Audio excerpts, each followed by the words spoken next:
Hola, bienvenidos a mi canal de YouTube. Mi nombre es Rafael de Pino.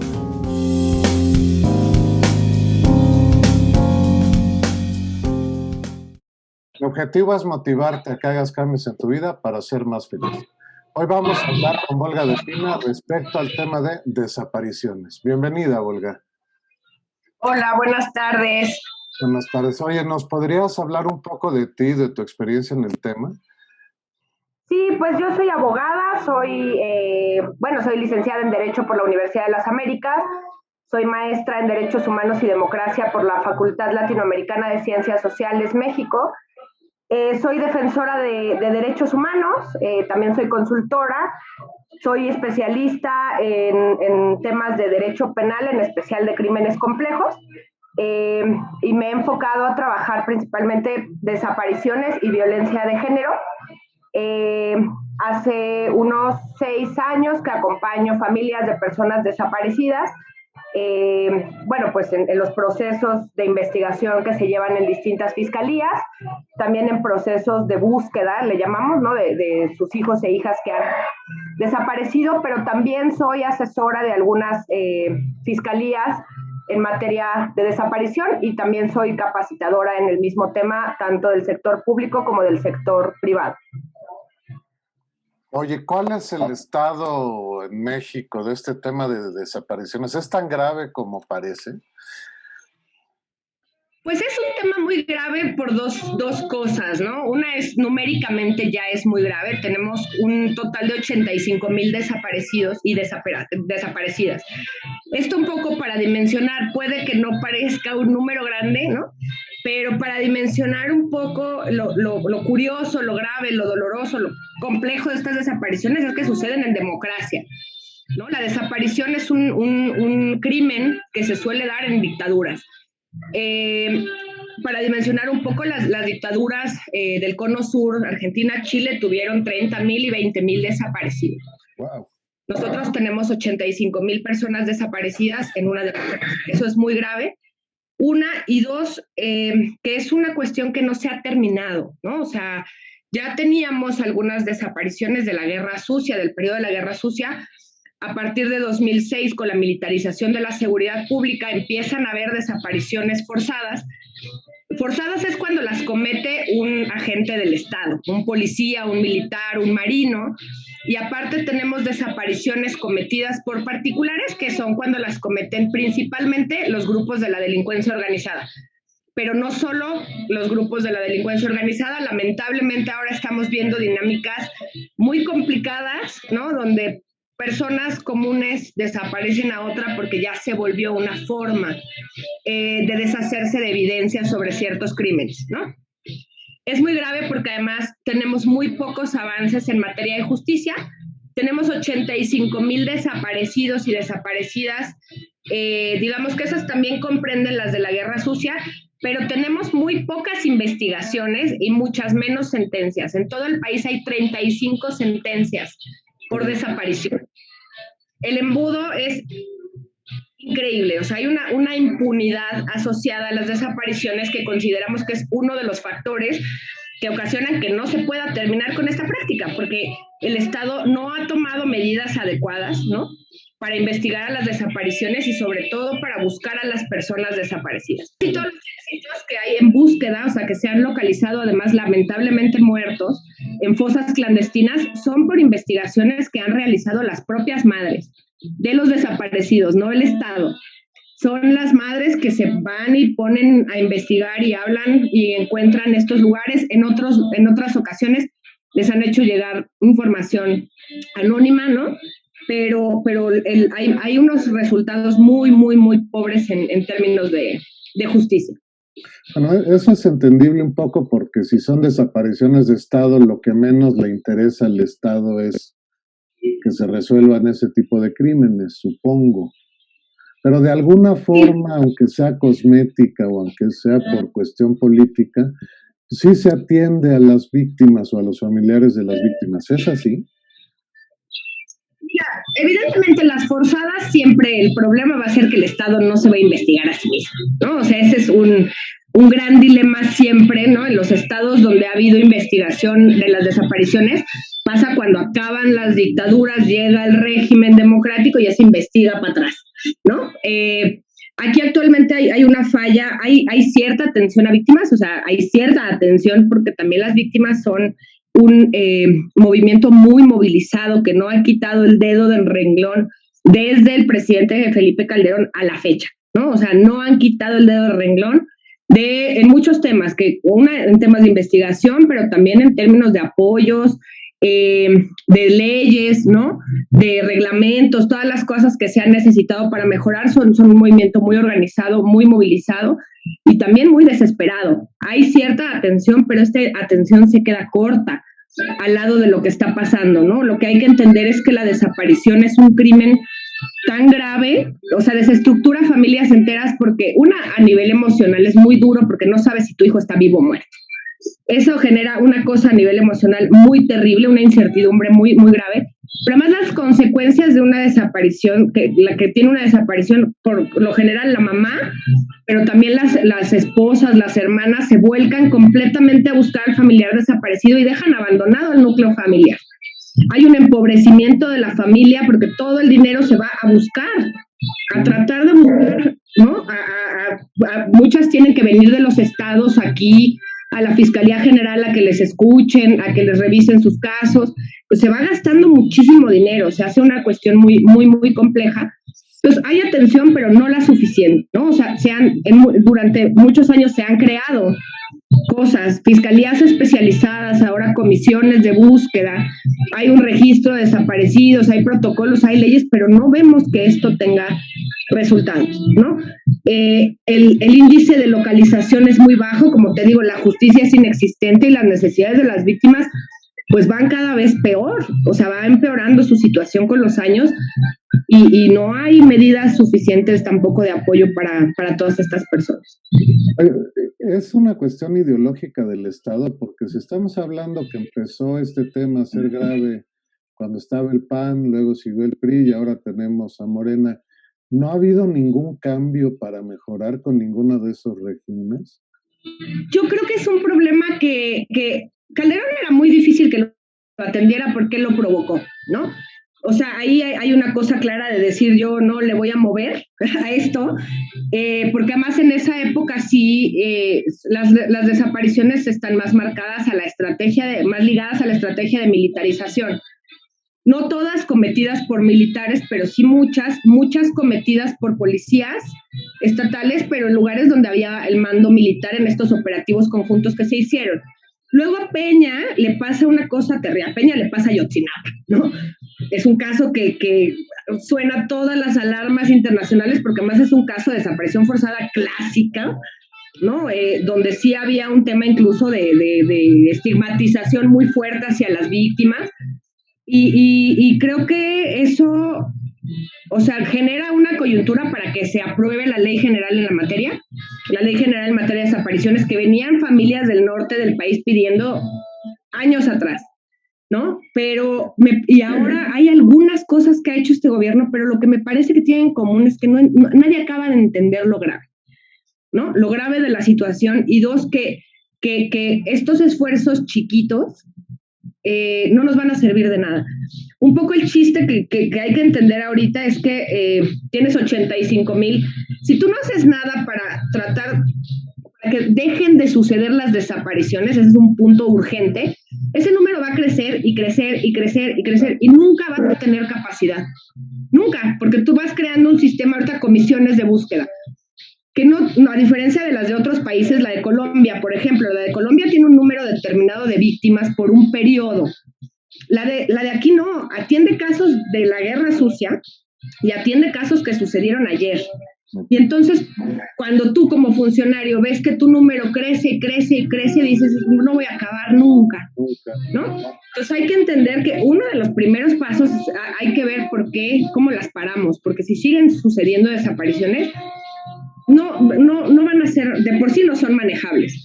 Y dos, que se requieren muchos mayores esfuerzos, ¿no? Ha habido, sobre todo en materia de justicia, ¿no? Las fiscalías han haciendo estas investigaciones como si fueran casos aislados, individuales. No, las desapariciones están relacionadas. En un territorio desaparecieron 5,000 personas, algo está pasando ahí, ¿no? Y si la sigues investigando como si fuera un sujeto, un militar descarriado que desaparece a una víctima que anda, no es así. O sea, la desaparición viene y se suele usar, digamos, como es un crimen de lesa humanidad. Entonces hay que entenderla. Es sistemático, no se da así nomás como hechos aislados, ¿no?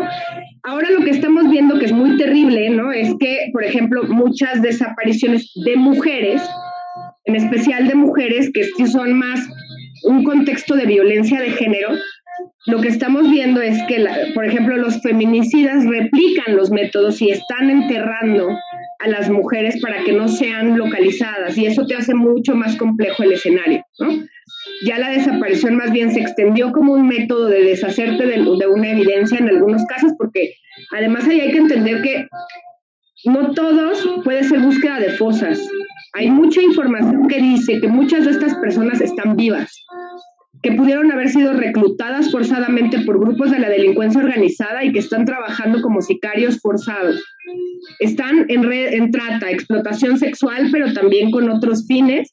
Y si solo estás buscando fosas, es también entender un poco, no estás entendiendo nada, ¿no? Entonces creo que hace muchísima falta una política un poco más seria y una política más amplia. Y el tema que tenemos es que justicia es un tema que a la mayoría de la población no le interesa. Nadie piensa en que necesita un sistema de justicia hasta que te pasa algo. No es una agenda que la gente impulse, y ahí corre este estigma contra nosotros los que hacemos de derechos humanos, como si el sistema de justicia solo sirviera para los delincuentes, ¿no? Y no, o sea, el tema es que si a uno le pasa eso, quiere un sistema de justicia que esté funcionando para que sea capaz de localizar a tu hijo, a tu hija, vivo. Y no es una agenda que a la gente le importe, porque se ha venido malbaratando el ideal de justicia a nivel social, a nivel político, hace muchos años. Y tú ves que eso pega en los presupuestos. O sea, estamos en los niveles históricos más altos de incidencia delictiva y los niveles presupuestales más bajos para justicia. No se corresponde el presupuesto, ¿no? con la incidencia, con la carga que tienen las instituciones. Oye, pero el presupuesto, el dinero, tú hablabas hace rato de que hay que hacer un mayor esfuerzo, no es suficiente con los recursos económicos. Son necesarios, pero no son suficientes. No son suficientes. O sea, aquí nosotros siempre hablamos un poco del... México tiene un estilo muy chistoso de cumplir sus obligaciones en materia de derechos humanos. A ti te dicen, tienes que hacer esto, todo lo hacemos. Pon una fiscalía, la pongo. Pon una comisión, la pongo. Compra elefantes, le compro elefantes. Ponles puntitos, se los pongo. Pero luego lo paramos justo en otras dos cosas que son muy importantes. Uno, la voluntad política. Porque no importa, si no hay un mensaje claro contra la impunidad, el operador de abajo va a llenar kilos de papeles en sus carpetas, pero no hay un mensaje político claro de decir, esta es una práctica que en este país no se permite. Esa es una. Y dos, la calidad de los recursos humanos también. El tema se ha hecho muy poco digna, por ejemplo, la profesión del Ministerio Público, ¿no? O sea, la imagen que todo mundo tiene sobre los ministerios públicos es una imagen que también el Estado ha dejado que caiga, y no tenemos gente capaz. Los mejores y las mejores abogadas de este país tendrían que estar ahí, resolviendo esos casos y no afuera en los despachos particulares. Pero ¿qué pasa? Que no te ofrecen salarios dignos. Dos, que tienes este imaginario de que es una cosa indigna. Y tres, que el riesgo es tremendo. O sea, también ya hay una cantidad de agresiones y ataques hacia fiscales y policías que investigan este tipo de crímenes que dices, no, pues ¿quién va a querer tener ese trabajo? ¿No? ¿También por parte del Estado? No, generalmente por parte de la delincuencia organizada. Okay. ¿No? Pero hay agresiones. Entonces es un contexto que dices, ¿quién va a querer trabajar ahí? ¿No? Y además de recursos se necesita, insisto, una política que tiene que venir desde la voluntad más alta del país. O sea, no importa la cabeza, y que tiene que entender que si no hacemos algo, y no solo con las desapariciones, porque las desapariciones suceden en un contexto serio de descomposición. del Estado, de las instituciones, o sea, los mismos grupos que desaparecen también torturan, también huachicolean, también cometen un montón de crímenes que no hemos querido ver más como sistema y decir un combate real a la delincuencia, ¿no? Es difícil, pues sí, tenemos el país hecho un desastre, ¿no? Los últimos estudios te hablan de que de 2011 que teníamos 2006, perdón, que teníamos 7 cárteles, ahora tenemos 142 grupos distintos armados de la delincuencia, porque también la estrategia de combate frontal fue descabezar organizaciones. Cuando una organización criminal pierde la cabeza, estos se disputan y mejor cada quien hace la suya y se empiezan a pelear entre ellos por el control territorial, y ahí se hizo un relajo, y la estrategia esa que falló no ha cambiado, e incluso se vienen agudizando las cosas malas que la sostienen, como la militarización, ¿no? O sea, en vez de echar para atrás la militarización y decir esto nos trajo acá, les estamos dando ahora incluso, bueno, yo ya no sé, parques, ya van, hacen todos los militares y van ocupando cada vez más lugares, y eso no es el camino adecuado para que esto cambie. Y además hay una contradicción actualmente, ¿no? Porque por una parte te dicen que vamos a dar abrazos, no balazos, y una serie de declaraciones en ese sentido.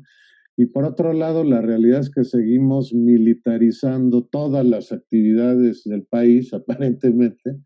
Entonces, ¿cuál es el mensaje que nos dan al respecto? Es muy confuso. O sea, nosotros por eso, los que hacemos derechos humanos, o sea, nos confunde, o sea, es militarización por donde la veas, o sea, y se está profundizando más porque además ya no solo es seguridad pública, ahora nos estás metiendo un montón de otras áreas que luego no sabemos qué va a pasar. Y una cosa como de decir que porque llega un nuevo presidente, los militares ahora ya son buenos, híjole, pero ahí siguen los que hicieron cosas, ¿no? Que no se nos olvide que los Zetas se fundaron por militares que se salieron del ejército, ¿no? Que no se nos olvide que ese es el mismo ejército y que quizás, yo sí reconozco, están más en control, no ha habido desapariciones forzadas al nivel que había, pero eso no es lo único, ¿no? O sea, entonces hagamos también una política de entregar y de que sí se castigan los que hicieron cosas. Recientemente acaban de judicializar por primera vez un caso de 30 marinos, ¿no? Pero 30 no es nada, o sea, una política además de desmilitarizar, no de más militarización, porque eso yo creo que nos puede llevar a un punto bien complicado, ¿no? Porque además, ahorita puede ser que se tenga una buena relación con el ejército, pero además después no sabemos quién va a llegar con todo este poder. Así es. ¿No? Si nos llegan estos personajes que es más frecuente ver de mano dura, pena de muerte, que traen esta agenda que además afuera sí vende mucho porque la gente está tan cansada del crimen que si tú le preguntas si quiere pena de muerte, ¿no? Eso, uno de esos que llegue con este nivel de poder que tiene el ejército puede acabar en una catástrofe, ¿no? O sea, esas son las cosas que cuidar, que además hay que ver hacia adelante, ¿no? Lo que nos puede seguir pasando después y no solo en este momento. Hablando de las organizaciones o de activistas como eres tú del tema, si eres activista, ¿el Estado les ayuda, las ignora, los obstaculiza? ¿Qué hace el Estado? Hemos tenido momentos de todo, ¿no? O sea, hemos tenido momentos de mucha confrontación en diferentes sexenios, ¿no? Con Felipe Calderón hubo momentos de mucha confrontación, con Peña también hubo momentos de mucha confrontación, y ahorita con AMLO hay momentos de mucha confrontación. Pero también somos capaces de colaborar en algunos temas, ¿no? O sea, hay temas para sacar leyes, reglamentos, ¿no?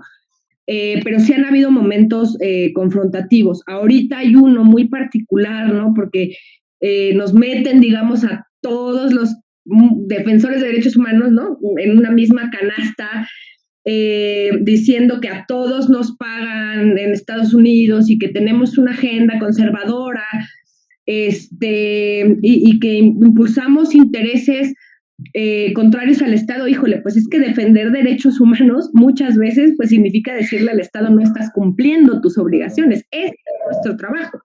Los defensores de derechos humanos no deberíamos de existir en un país donde no se violan derechos humanos, ¿no? O sea, mientras más organizaciones hay, te puedes dar cuenta de cuán graves son. En todos los países hay, pero fíjate las organizaciones de países sin violencia, están en temas distintos, están en temas de derechos reproductivos, están en temas de niñez, están en temas pero aquí estamos en temas de desaparición, de tortura, de feminicidio, ¿no? Y como si la agenda fuera, porque a veces nos quejamos, a veces le decimos, no estás cumpliendo, somos conservadores, opositores y enemigos, ¿no? Y eso nos ha pasado con todos los gobiernos y ahorita con el actual ahí tenemos un momento así. Yo creo que también ahí, ¿no? Hay que poner matices, pues sí hay gente, ¿no? Como en todos lados, que tiene unas agendas distintas, pero también entender que quienes defendemos derechos humanos y también las víctimas, ¿no? Hemos estado aquí hace mucho tiempo, haciendo lo que hacemos y vamos a estar mucho tiempo más después, mientras esto no se arregle. O sea, nosotros, esta cosa de ustedes, ¿dónde estaban? Estábamos aquí igual, protestando afuera del Palacio Nacional porque desaparecieron a 40 muchachos en Tamaulipas. Aquí estábamos, en el mismito lugar, y poniendo plantones afuera de Bucareli, y en los mismos lugares, aquí estamos. O sea, no nos pueden decir que no estábamos antes así, y siempre ha sido así, y en todos los países es así un poco, ¿eh? O sea, la defensa de derechos humanos, pues se trata de señalar las obligaciones que el Estado no cumple para con sus ciudadanos, ciudadanas, ¿no? Y pues eso, pues, tiene mucho a que se nos considere como enemigos, pues. Sí, y a mí me preocupa que percibo, evidentemente Calderón y Peña eran un caso muy criticable, pero la administración actual como que si no te dedicas a echarle porras para consolidar su proyecto, que aparentemente es lo que quieran, te ven como enemigo. Y en este caso no puede ser que gente que ha sido víctima de este tipo de cosas, a sus familiares o a quien se dedica a defender derechos humanos, lo ataquen o lo agredan. Me parece una cosa increíble, increíble.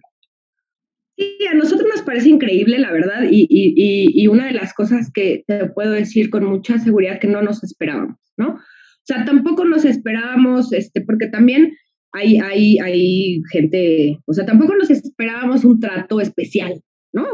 Pero no nos esperábamos esto. O sea, sí es un poco, nosotros colaboramos muchas veces. O sea, de verdad lo que queremos es que este Estado sea capaz de dar justicia, ¿no? De dar verdad, de dar reparación a las víctimas, pero también de dar salud, de dar educación. O sea, nosotros tenemos un interés en eso y no nos esperábamos esto. Me parece que se está equivocando, además de enemigo. Nosotros no somos sus enemigos, porque además él dice que sí, somos una élite. Híjole, mi gremio así, el más rico y poderoso del mundo no es, ¿eh? O sea, no es que ganemos millones de pesos por hacer lo que hacemos. O sea, creo que se está equivocando un poco no somos su enemigo. O sea, ese es un punto como muy importante. Ni los está financiando la CIA o algún think tank de la derecha gringa. Es justo malo, y es muy malo y es muy preocupante porque eso los expone más. Y esa era mi siguiente pregunta. Tanto las familiares de las víctimas como los defensores de derechos humanos, ¿qué tan expuestos están a convertirse en víctimas de esta cosa, de las desapariciones? Mucho riesgo, ¿no? O sea, y también ha ido cambiando, pero hay mucho riesgo. O sea, México es uno de los principales, bueno, de los países con más personas defensoras de derechos humanos asesinadas y también víctimas. O sea, con víctimas hemos pasado ya muchos casos de asesinatos y también de agresiones feas, graves, ¿no? Y justo este tipo de discursos no ayudan, ¿no? Porque una cosa hay que entender también de cómo está, cuando tú dices que los defensores de derechos humanos somos enemigos, por más que no nos agreda directamente el Estado, cualquier loquito nos puede agredir. Claro. ¿No? Cualquier loco que crea que estamos haciendo peligrar algo.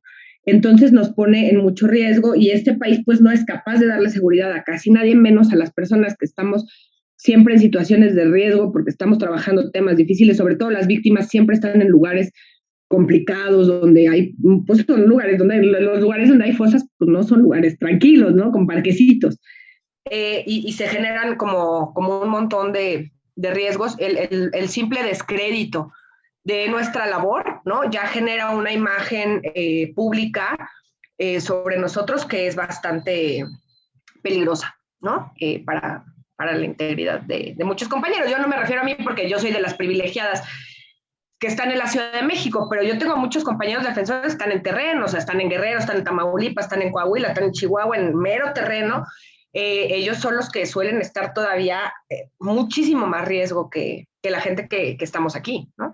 La justicia tiene que ser un tema que nos interese, ¿no? Es caro, sí es caro, es difícil, pero de verdad que no hay que esperarse a que uno le desaparezcan a un familiar para querer un sistema de justicia bueno, y si se la dejamos se la dejamos tan barato al Estado de ya no exigir que nos valga esa agenda, pues se va a ir reduciendo más el aparato de justicia, y eso sí, pues va a ser que nunca vamos a poder salir de esta si no tenemos un aparato de justicia funcional y otro modelo de seguridad pública. Pues quiero agradecerle mucho a Olga que nos haya educado a los que no somos realmente expertos en este tema, porque es un tema que yo creo que todos los ciudadanos, todas las personas que vivimos en este país, deberíamos estar preocupados por él. Empezando porque es una injusticia y siguiendo porque en cualquier momento cualquiera de nosotros se puede convertir en una víctima, ¿no? Muchas gracias, Olga. No, muchas gracias a ti por la invitación. Gracias a ustedes por vernos en mi canal de YouTube. Nos vemos en el próximo episodio. Hasta el próximo viernes. Gracias por acompañarme en este video. Espero que lo hayas disfrutado. Ayúdame a que esta comunidad siga creciendo y se disemine la información presentada. Si no lo has hecho, suscríbete a mi canal. Prende las notificaciones activando la campana y dale me gusta al video. Hasta la próxima.